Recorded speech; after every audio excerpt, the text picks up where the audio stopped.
go pick up the crew cab Sweptline truck. We gotta go pick up my Pawpaw's Cummins, and we're gonna run out there and pick this beast up and probably clean it up or something and tinker on it.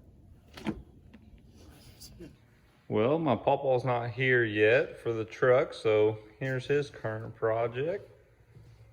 67 Rambler AMC homemade hood scoop. It's getting ready for its second paint job. Wasn't happy with the first one. It's got a 440 in it. Headers look good. And for a Barracuda. Is it built any? Yeah. It's a 510 stroke. Really? Yeah. Big motor. That's why he's got the meats under it. Getting stuff all over the wheels. It's got big old tires.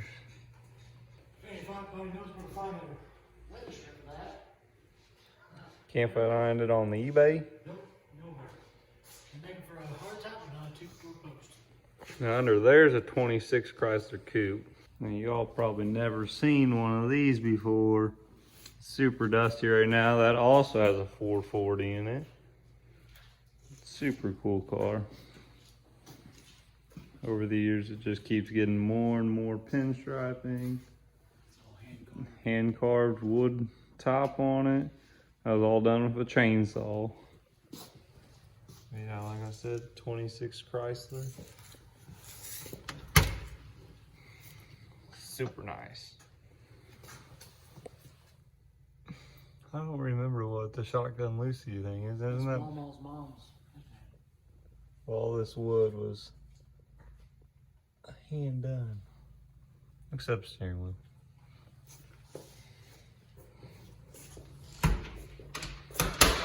Big old tires. I think someday this will maybe go out there. I don't know. Is Pawpaw done with the pinstriping? I think so. Get the full tour. I think the wheels look really good. And there's also a 67 Barracuda somewhere. That's on my car. All right, y'all are getting the full tour of all the cars. If you need an inline 6 4.0 for a Jeep, I'll sell you that. Here's my dad's car. 48 Plymouth P15. Suicide doors on the back. The glass is just cracking more and more for some reason. Didn't you just replace that? The paint's got a lot of metallic in it. It turned out really good. Got the cool color for the wheels. If you guys have ever seen the front of one of these, this looks completely different than what they look like stock. I wish you could see that a little better. That's all custom there. It's also getting pinstriping. This pinstripe's done by a guy, pinstriping by Eric. He's really good, does it all free-handed. This car was painted how many years ago now? 3 years ago. What's super cool originally was this bright red. Then went with the silver and the kind of that raspberry color on the wheels just to match the interior there. And no, this is not actually wood. That's metal that's actually just got painted like wood. Dad built that.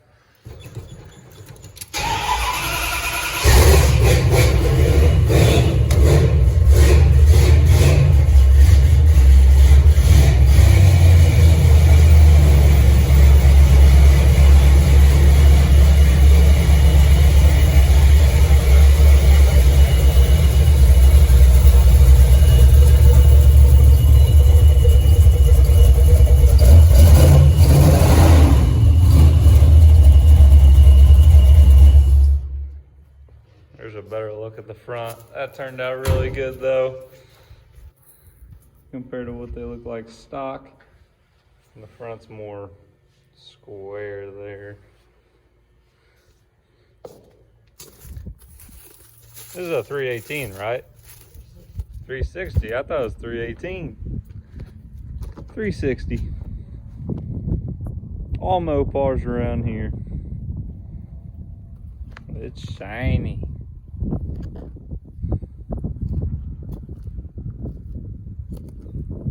There's the pinstriping by Eric there. Well, might as well show you the Barracuda too. 67 Barracuda. Convertible. I was thinking it was an AC car, but not an AC car. 273 Commando, but that's actually a 318 that Pawpaw bought for like $25, I think, out of a crate. $20 for that motor. It's like a, yeah, late 70s, I think. It was originally like that bluish color. This car is super nice though. Everything needs to be clean, but That's hand pinstripe. the paint turned out really good. It's painted on pinstripe too, that's not. This is pinstriping by Eric as well, and that's painted on there. But he does that all free-handed. He's really good. I don't know how you get a hold of him, but I got another car over here. We don't need to show that. That's a Chevy.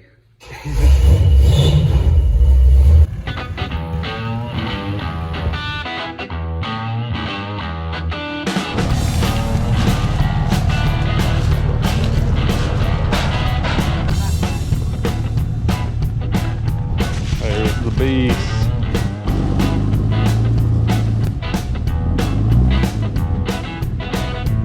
Looks good. Looks like tires are holding there.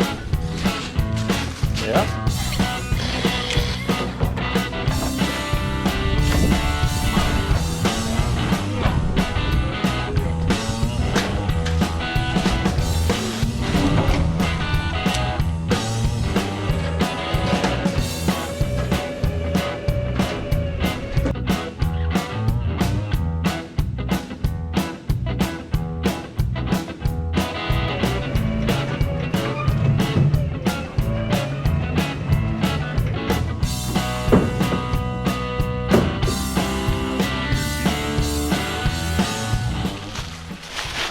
On there.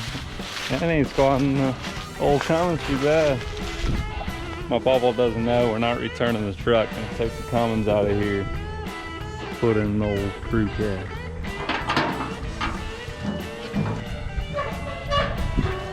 Looking good.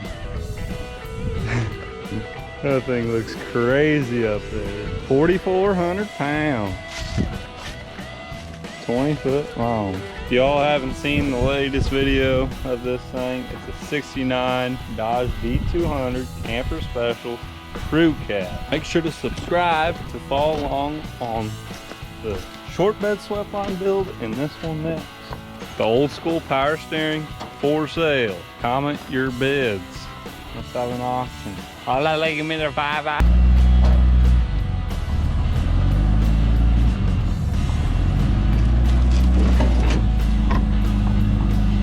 Alright, she's ready to ride. We got about 40-minute drive home and we'll have this thing there and we're gonna do a little bit of tinkering on it today. Maybe hook up ignition to it, put some battery terminals on it, see if maybe we can start it today. I don't know what the plan is exactly, but we're gonna spend a few hours on it. Got a tailgate for it already from all the parts trucks that we have. Get that on there.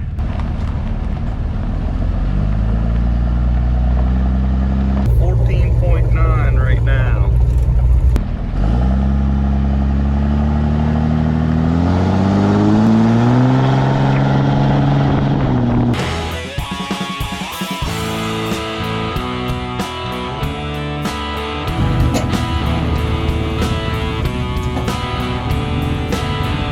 Yeah, more rust work for sure. No, don't sell it. This one doesn't have all the normal Sweptline rust because the cow's good. Rockers. Yeah. Yeah. Uh-huh. Well, that's factory though. Yeah, it is. There's a guy that posted on a Sweptline group. His whole side of the bed was almost gone.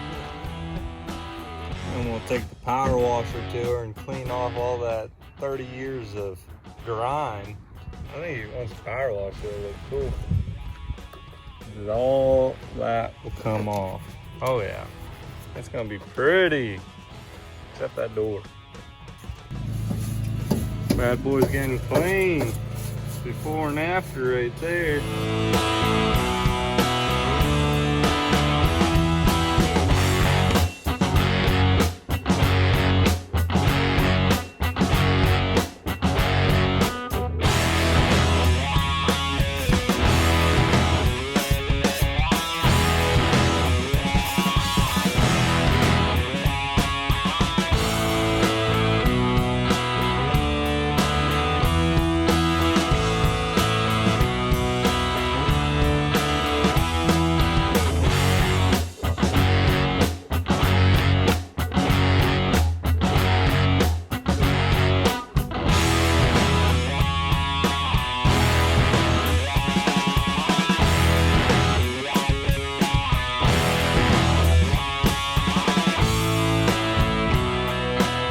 Truck's looking good, guys.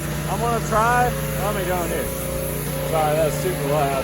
I'm gonna try and talk Dad into keeping this truck with the original patina how it is. I think it looks super cool. Try and fix up some of the rust in some spots, like the rockers. I mean, all that stuff needs to be fixed, but I think the patina would be super cool to do this truck and maybe put some wheels on it someday. And we don't know motor-wise. Dad's kind of talking about doing something fuel injected. Oh, this thing's got no leaks. Just wonderful. Well, all right, she's not clean by any means, but definitely cleaner than what it was. That's for sure. Sprayed down the motor quite a bit. The glass is just absolutely filthy. I've been rubbing on that for quite some time. This came much cleaner though. All that grime off of there. I'm loving how this bedside's looking right here. That door's rough, but don't worry about that. Sun's shining on the old girl. It's looking good though. Cleaned out the inside quite a bit. I mean, there's just so much crud in here. This is why these Sweptlines rust out. The inside of the cows rot and water just pours up in here and sits like that. But she's coming clean. It'll take a few more times, but that's the fender that's been painted there. As you can tell, talking about putting that one over there on there. But yeah, guys, I haven't decided. This might wrap up the video. If so, thank you all for watching. Make sure to subscribe to follow this build and give it a thumbs up, along with the short bed in the garage there. If it's not the end of the video, we'll be back out here tomorrow and start tinkering on this motor, see if we can get it fired up. Right now we're going to take the battery cables off of the short bed Sweptline that we're working on currently, because it's getting new ones, and going to put it on this one. Since these don't have terminals, then Dad got an ignition switch, going to put that in there and go from there and see what we got to do. Going to put these on there, both red, but they'll do for now. Alrighty, battery cables on, pop this off. Got that chrome shining. Some flatheads, take the fuel filter off. We're gonna run the hose to just a gas tank here. Don't wanna be sucking it from the nasty gas tank. We're just gonna run a hose from right here, from the carburetor, straight into a gas tank. Carburetor's got a bunch of water in it, that's not good. I bypassed the fuel filter there. So fuel filter was right in there. I just went from a hose straight from the fuel pump up to this fuel line that goes to the carb. Then instead of having, after the fuel pump, having the line shoot back to the gas tank, I just unconnected it at the pump, ran a hose up to this line here. This is the line we'll put in just a gas jug to get gas. The reason for doing this is because we don't know what's possibly in this gas tank. It might be rusted out. We just want to get clean feel to the motor. So that's where we're at now. Dad's messing with the ignition right now. Since this thing didn't have a key, he's gonna put a new ignition switch in it there. Big fancy one, pretty keys. And then once we do that, hook up a battery, give it some gas, and see if we'll turn it over. And you don't want to change the oil before you try and start it. The reason for that is you want to get that oil nice and hot that's originally in there, and that'll actually get all the chunks and stuff at the bottom of the oil pan. Then you'll drain it after that and then switch your oil. If you just switch it now, you're not going to get all that junk and crud out of there.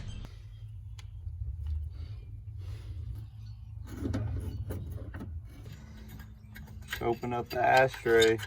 There's the key. We just switched the ignition. Chrysler. I'm sure it is. Well, that's weird. Put it to that. No way. I didn't even think about looking in the ashtray for it. We put in our steering fluid. Just a little bit so I don't burn the pump up when we start it if it turns over straight. Alrighty, there's the gas tank. Let's tell them when to fire, when to separate.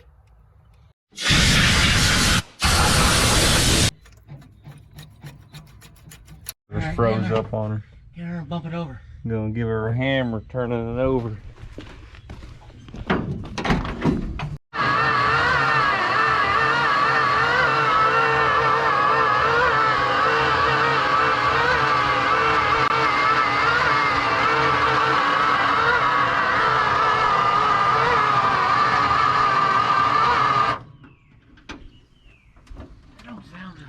No, it seems like it's barely turning over. I just started moving the ground, and as soon as I did that, I'll probably bring the charger out here. this probably needs a starter, fuel filter, carburetor. That sounds better.